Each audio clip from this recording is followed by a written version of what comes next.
Et bonjour tout le monde, j'espère que vous allez bien. En ce lundi 11 août, de bonne heure et de bonne humeur, nous allons faire le point sur le marché des crypto-monnaies avec Bitcoin qui est en ce moment, au moment où je tourne la vidéo, à 121 912 $. Donc je pense qu'on va probablement aller chercher un nouvel ATH aujourd'hui. Il y a énormément de personnes qui vont se faire liquider. Il y a énormément de shorters qui avaient peur justement qu'on vienne chercher de nouveaux plus bas. Évidemment, pour moi, le marché est aussi, il ne faut pas trader à contresens. Petite parenthèse, on a les banques qui accélèrent leur entrée dans la crypto. On a le président américain Donald Trump qui vient de signer un ordre exécutif historique qui pourrait changer en profondeur le marché des crypto-monnaies. On va faire un point sur l'économie et l'actualité au niveau des taux d'intérêt et également de la cyclicité du marché qui est assez folle parce que tout se répète. Et est-ce qu'on va faire un nouvel ATH aujourd'hui? On finira rapidement sur les graphiques avec une map qui est relativement verte. Ça fait extrêmement plaisir. Comme d'habitude, bonne semaine à tous. C'est parti. Et on commence avec le premier article, évidemment, les banques qui accélèrent leur entrée dans la crypto, comme répété depuis 2022, je me semble, la première fois que je l'ai partagé, ce truc-ci, c'était en 2022. Le prochain bullrun sera un bullrun institutionnel. À cette époque, il n'y avait pas les ETF, il n'y avait pas grand-chose, et c'est clairement ce qui est en train de se passer. Donc là, c'est même plus un secret, tout le monde le sait. On a les banques, on a les fonds d'investissement, on a les États, on a les gouvernements, on a tout le monde finalement qui est dans la crypto. Donc pourquoi pas vous? C'est la première question à se poser en ce lundi matin. Plus sérieusement, donc on a les banques qui accélèrent leur entrée dans la crypto, on a une montée en puissance des institutions, donc les institutions financières traditionnelles prennent de plus en plus de place dans l'écosystème crypto et ce cycle est clairement dominé par les investisseurs institutionnels, ETF, gouvernements et émetteurs de stablecoin. Toutes les institutions achètent, les gros poissons achètent, et évidemment, qui c'est qui servira d'exit liquidity quand il faudra avoir de la contrepartie justement acheteuse pour revendre certaines positions en profit, et bien ce sera évidemment les particuliers, la dumb money, comme à chaque cycle, comme sur chaque marché financier, c'est toujours la même chose. Donc, deuxième point de cet article, quel est le rôle des grandes banques finalement? C'est que dès qu'un cadre réglementaire sera en place, un cadre réglementaire clair, ce qui est évidemment en train d'avancer de mieux en mieux, eh bien, elles pourraient lancer leur propre stablecoin. Elles disposent déjà d'une base d'utilisateurs massive et fidèle, ce qui rend l'intégration des cryptos assez simple finalement dans leurs activités. Donc, cette évolution pourrait défavoriser les petites startups crypto. Troisième point, on a des tensions avec les cypherpunks. Évidemment, les institutions centralisées s'opposent à la vision des cypherpunks, qui sont partisans d'une finance totalement décentralisée. On a également l'implication des gouvernements, tout simplement, parce que l'objectif réglementaire, c'est justement de faciliter l'accès à la crypto pour l'intégrer dans justement le système financier traditionnel. La stratégie, c'est quoi? C'est d'attirer les entreprises technologiques, les talents et les fintechs parce que ça crée de la valeur. La valeur, ça crée de la richesse. La richesse, ça fait la croissance économique tout simplement d'un pays.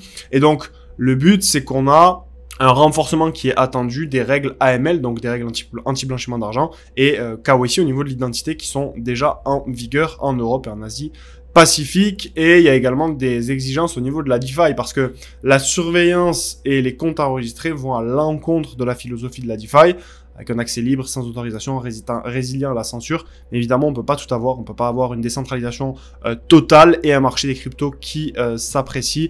En tout cas, tous les portefeuilles qui explosent, c'est pas possible. C'est pas comme ça que ça fonctionne, surtout dans un marché qui devient de plus en plus institutionnel. Mais ce qu'il faut retenir, c'est que la nouvelle est bonne. Comme à chaque fois. Tout ce qui se passe, cette news en elle-même, elle ne sert à rien. Mais si on la met bout à bout avec tout ce qu'on voit tout le temps dans les mornings, chaque jour, chaque semaine, on suit les actualités, ce qui se passe, la réglementation, les fonds, les banques, les gouvernements qui investissent, eh bien, forcément, on a une vision globale et cette vision globale nous permet de nous dire qu'on va dans le bon sens et cet article est juste une petite pierre de plus. Et comme vous le savez, les petites pierres font les grosses montagnes. Ensuite, le deuxième article qu'on va voir, c'est que le président américain Donald Trump vient de signer, alors ça c'est une news juste exceptionnelle, un ordre exécutif historique qui pourrait changer en profondeur le marché des cryptos. Donc en fait, désormais, les Américains pourront intégrer des cryptos, donc comme le Bitcoin. Ça a été partagé évidemment sur Telegram, je vous avais pas eu en morning depuis. La news date de, vous le voyez ici, du 9 août, nous sommes le 11, donc j'ai 2 jours de retard. Mais si vous le savez pas, au moins vous êtes tenu au courant, et dans le cas contraire, n'hésitez pas à rejoindre le canal Telegram si vous voulez les infos en priorité. Ce que je vous disais, c'est que les Américains pourront intégrer les cryptos, donc comme le BTC, et d'autres actifs alternatifs dans leur plan de retraite, et d'autres dispositifs seront mis en place qui seront des dispositifs similaires. Alors pourquoi c'est énorme? Eh bien, les 401K, donc qui est le plan de retraite des Américains, ça représente 8,7 trillions de dollars sur un total de 43 trillions d'actifs de retraite aux États-Unis. Donc ça veut dire que des milliers de milliards de dollars pourraient à terme se retrouver justement sur le marché des crypto-monnaies. Donc l'ordre exécutif demande au département du travail de revoir les restrictions sur ces investissements alternatifs, ce qui pourrait apporter une demande régulière et une demande massive sur le marché des crypto-monnaies. Et donc certains experts, comme Matt Hougan, qui est justement le CEO de Bitwise, estiment que cela rendrait le marché plus stable grâce à des apports constants, tout en offrant plus de rendement. Évidemment, le but, c'est d'offrir un certain rendement à ceux qui préparent leur retraite. À court terme, le grand gagnant pourrait être le Bitcoin, en raison évidemment de sa forte adoption institutionnelle. On a des géants comme BlackRock, Fidelity ou Franklin Templeton qui sont déjà prêts avec des produits adaptés justement. Donc on voit que c'est assez intéressant. Et quant aux altcoins, eh bien, ils devraient bénéficier de cette ouverture à moyen terme, donc pas à court terme, lorsque les structures réglementaires et la confiance des investisseurs seront en place, ce qui n'est pas le cas à 100% aujourd'hui. On a encore du chemin à faire de ce côté-ci. Toutefois, tout dépendra de la mise en œuvre. Quels tokens seront éligibles? Comment seront-ils conservés? Et quelles protections seront prévues? Parce que, évidemment, si cette mesure est mal exécutée, la réforme pourrait aussi provoquer des tensions politiques et financières et on pourrait, rien n'empêcherait qu'on fasse justement un bond en arrière, ce qui a peu de chances d'arriver. Évidemment, tout est calculé, il y a des mois de préparation derrière. Mais ce qu'il faut retenir, c'est que finalement, cette décision pourrait faire entrer la crypto dans la retraite de millions d'Américains et injecter des capitaux colossaux sur le marché, mais son succès dépendra entièrement de la façon dont elle sera appliquée. Et comme d'habitude, on a encore... alors lui, il me fait vraiment rire, c'est Peter Schiff qui avait déclaré en 2017 que le Bitcoin n'atteindrait jamais 100 000 $, que c'était impossible, etc. Et que s'était un petit peu moqué de ceux qui croyaient au Bitcoin. Et quand le Bitcoin a franchi les 100 000 $, il s'est fait allumer justement sur Twitter et là il continue ses prises de position justement et il estime que la mesure pourrait aggraver les problèmes. Donc évidemment il y a toujours des avis pour, des avis contre. Moi je suis largement pour, après chacun son avis, chacun sa vision et évidemment cette vision doit être basée sur des faits et pas sur des avis qui ne sont construits que sur des opinions et finalement pas sur des faits réels et c'est pour ça qu'on suit les mornings ensemble tous les matins. Ensuite, on a la probabilité, le pourcentage de chance, en tout cas, que les taux d'intérêt baissent à partir de septembre, donc le 17 septembre, sont passés à 88%, donc on est pratiquement à 90%, donc c'est assez fou. Donc on risque d'avoir une première baisse des taux justement en septembre, et ça va faire du bien au marché, ça va faire du bruit, et évidemment tous ceux qui me disent oui mais Moontaurus ça va être pricé, oui ça va être pricé, évidemment il faut pas se baser que sur le court terme, mais en fait 3 baisses des taux, oui ça peut être pricé dans un certain sens, évidemment que ça sera pricé, et c'est déjà peut-être ce qui est en train de se passer, justement on va voir ce qui se passe là sur Bitcoin, mais ce qu'il faut capter c'est que la baisse des taux c'est quelque chose de mécanique, c'est les rendements des placements sans risque, entre guillemets, qui diminuent. Et en fait, les capitaux vont se déplacer de manière mécanique, comme si on activait un levier. Donc, évidemment, ce sera pricé sur du court terme, mais sur du très long terme, en fait, on va ouvrir les vannes sur les marchés risqués. Et donc, ça va être assez exceptionnel, justement, pour le marché crypto. On verra. Moi, je m'attends à 2 baisses des taux avant la fin de l'année. En tout cas, j'espère que ce sera le cas. Si on en a 3, c'est magnifique. Et on verra les conséquences que ça a justement sur le marché. Mais bon, c'est toujours la vision qui est partagée. On n'a pas attendu une baisse des taux pour investir sur le marché des crypto-monnaies. Vous connaissez la vision puisque vous nous suivez depuis des mois. Et d'ailleurs, je vous en remercie. D'ailleurs, il y a le calendrier économique de la semaine. Vous l'avez. Donc, ce qui compte le plus cette semaine, c'est l'IPC. Donc, c'est l'inflation qui sortira. Les résultats sur l'inflation qui sortiront dès mardi. Donc, on pourra suivre ça ensemble dans le canal Telegram. Et je pense que c'est actuellement en train déjà d'être pricé au niveau du BTC, on verra ce que ça donne juste après, mais voilà, si on a des résultats positifs sur l'inflation, ça risque, les chances d'avoir une baisse des taux risquent d'être quasiment de 100%, donc c'est plutôt une excellente nouvelle et on suivra ça tous ensemble. Je voulais vous partager rapidement Ether, Ether qui continue son ascension, donc c'est assez fou de voir qu'on est passé là en l'espace de seulement quelques mois, puisqu'on était en juin, le 23 juin, on était à 2000 $, donc là on a pratiquement fait on a fait x2 sur le prix de l'Ether. Et donc, l'idée, c'est de se poser la question, ok, est-ce qu'on serait pas en train progressivement de vraiment, donc ça fait, je vous l'avais déjà dit, mais de basculer dans cette phase. Alors évidemment, ça se fait pas pourquoi je vous le répète? Parce que ça se fait pas en une journée en fait, c'est qu'il faut avoir des confirmations, il faut avoir des confirmations sur le moyen terme, sur quelques semaines, quelques mois, et donc là on voit que ben, c'est pas Bitcoin qui surperforme, c'est l'Ether qui commence à surperformer le marché, et donc si, alors pour l'instant pour moi ce qui se dessine, c'est que la cyclicité est en train d'être respectée. On va voir ce que ça donnera une fois qu'Ether aura vraiment surperformé le marché, surtout qu'on est sur des niveaux techniquement sur Ether qui sont assez fous, et on verra si ça respecte justement au niveau des large caps. Mais pour l'instant, en tout cas, ça a l'air d'être le cas. Donc c'est assez fou, et donc on est encore un petit peu loin forcément d'une alt season, mais on risque d'avoir des projets crypto qui s'apprécient doucement mais sûrement en passant les différentes phases. Donc on va pouvoir suivre tout ça tous ensemble. Et justement, si on part sur les graphes, donc bon, nous, vous l'avez annoncé ici, l'Ether, mais je vais l'enlever, j'avais fait une vidéo YouTube à ce moment-ci. Les graphes datent, j'ai pas enlevé les dessins sur les graphes, et on a clôturé, la clôture hebdomadaire, là, de cette semaine, enfin, en tout cas, de la semaine dernière. C'est la plus haute clôture que l'on a eue depuis le 20 décembre 2021, donc c'est extrêmement sain ce qui se passe au niveau d'Ether.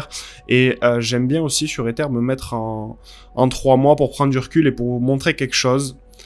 Qui va être assez intéressant à observer, c'est qu'en fait on est sur un niveau là actuellement, un niveau qui est vraiment extrêmement important, c'est-à-dire qu'on est en train de break ce niveau-ci, ok, donc le niveau des, donc là si on clôture comme ça là, donc la bougie c'est en 3 mois, donc il reste encore 1 mois et 20 jours, mais vraiment si on clôture là au-dessus, moi je m'attends à voir un Ether qui tend vers les 10 000 $, très clairement, parce que vous voyez on a eu un superbe pattern que nous on surveille, c'est un de nos patterns préférés. Alors évidemment, c'est à mettre en confluence avec toute la vision globale du marché. Mais vous voyez, on a eu cette tasse. Alors, c'est pas ouf, mais vous avez compris l'idée. Je vais vous le mettre en, je vais vous le dessiner autrement. Donc on a vraiment notre tasse ici là, avec, on va se remettre ici, tac, avec notre anse qui se trouve à ce niveau-ci. Vous avez compris l'idée, et donc c'est un pattern qui est relativement joli, et donc techniquement, si vous voulez, c'est extrêmement sain ce que nous fait l'Ether, et justement toute l'accumulation ici qu'on a eu là pendant la réaccumulation qu'on a eu pendant ces derniers mois, en fait c'était quelque chose d'extrêmement sain, et toute la non-performance d'Ether nous a permis à ce niveau-ci de venir chercher justement des niveaux clés, de venir chercher la liquidité, de dire à tout le monde plus personne ne croit en l'Ether parce que aujourd'hui il performe pas, mais c'est ce qui a permis justement de déclencher l'expansion, parce que c'est toujours une histoire d'offre et de demande, et donc on est venu chercher un petit peu ces niveaux-ci, on est venu vraiment très bas, ça a fait peur à beaucoup de gens, et c'est ce qui a permis à l'Ether de s'apprécier. Assez content aussi de vous avoir partagé un point d'entrée qui était quand même assez magnifique, puisqu'on a sorti la vidéo sur l'Ether ici. Le titre c'était que l'Ether allait exploser en 2025. J'avais donné 5 raisons, et effectivement c'est ce qui s'est passé. On est là actuellement sur 172%, donc c'est quand même des performances qui sont assez folles, et qu'il n'y a que le marché des crypto-monnaies finalement qui permet de faire ça. Et concernant le BTC, en fait c'est pareil. Concernant le BTC, c'est en fait ce qui est en train de se passer là sur le marché, c'est vraiment extrêmement sain. Je vois pas comment on peut être baissier sur une courbe qui, depuis des années maintenant, puisqu'on parle de 2022, on est vraiment sur une ligne droite. Donc évidemment, il y a des moments de creux, le marché ne monte jamais en ligne droite sur du court terme, mais sur du long terme, là on voit que ça monte vraiment en ligne droite. Et si on se cale justement sur le graphe pour voir ce qui se passe, déjà là, on est en train de break, donc on n'a pas encore break l'ATH, mais on est en train de, techniquement c'est propre, puisqu'on est en train de justement de faire ce mouvement un petit peu, cette tasse. Donc moi peut-être je m'attends à un léger retracement avant de repartir. On a l'ATH qui se trouve ici, donc on est vraiment proche de l'ATH, on est allé à 1% de l'ATH, 2% de l'ATH, et je voulais attirer votre attention sur quelque chose au niveau de BTC qui est assez fou, c'est relativement propre. À chaque fois, là, vous voyez, il y avait le high, et on vient ici connecter les mèches dans le retracement avant de repartir. Si on regarde ce qui s'est passé ici, grosso modo, c'est la même chose. C'est-à-dire qu'on avait le high ici, et on est venu connecter quasiment, là, à quelques pips près, on est venu connecter les mèches. Et donc, vous voyez que les structures de Bitcoin sont quand même assez propres. Si on regarde ce qui s'était passé également plus tôt, vous voyez, en plus, j'ai encore le trait. Ici, on était venu, après cette longue phase de retracement qui, je me souviens, avait fait peur à beaucoup de monde, on était revenu également connecter les mèches. On était pratiquement revenu ici, là, sur cette mèche-ci. hop. Et donc, c'est des structures, si vous voulez, qui sont relativement simples à lire, relativement saines. Et on est sur un actif quand même qui est relativement propre, pardon, d'un point de vue technique. Et donc, pour moi, en fait, on va juste continuer notre ascension. Évidemment, sur le court terme, on peut toujours retracer. Parce que plus vous diminuez les unités de temps et plus vous avez de l'incertitude sur le marché. C'est pour ça que ceux qui tradent en 4 heures sur le BTC, il faut avoir un certain bagage de compétences pour arriver à aller chercher des rendements qui sont positifs, évidemment, sur l'année, pas sur un trade. Mais par contre, dès que vous dézoomez, que vous êtes plus en weekly, honnêtement, je vois pas comment on peut être baissé sur ce qui se passe sur BTC. Et donc, si on peut pas être baissé sur BTC, ça veut dire que forcément il y a des nuances, mais sur le marché des cryptos, c'est difficile également d'être bearish. Et moi, je suis bullish. Tout ce qui va se passer là sur cette année, ça va être complètement fou. J'espère que cette vidéo vous aura plu. Si c'est le cas, n'hésitez pas à laisser un like. Et on se dit à très vite pour une nouvelle vidéo sur YouTube, sur le Telegram. Vous avez énormément de valeur qui va être partagée. D'ailleurs, ceux qui sont encore là, déjà félicitations. Et je vous invite vraiment à rejoindre le canal Telegram parce qu'il y a quelque chose de fou qui va se passer cette semaine. Donc, n'hésitez pas à rejoindre et on se dit à très vite. C'était Moon. Ciao, ciao.